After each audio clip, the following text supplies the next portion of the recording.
Alors, selon certains sondages, mais il y aurait près d'une cigarette sur deux vendue en France qui le serait en dehors de vos tabacs. C'est une réalité qu'on dénonce depuis des années et depuis 20 ans où le prix du tabac a augmenté sur l'autel de la santé publique. Nous n'avons pas vu malheureusement nos clients arrêter de fumer, mais plutôt dévier l'achat.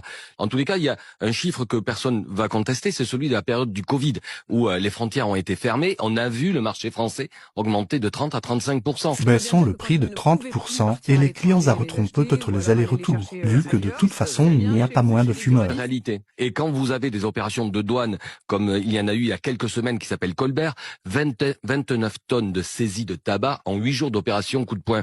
Ça démontre bien qu'il y a une voie de contournement aujourd'hui au marché officiel. Sauf que pendant ce temps-là, quand vous vendez des cigarettes de manière illégale, vous n'êtes pas franchement beaucoup puni. Hier, tiens, pas plus tard qu'hier, c'est tombé au tribunal du Mans. Au Mans, il y a un épicier qui était jugé pour vendre des cigarettes dans son arrière-boutique. Il a écopé d'une amende de 600 €.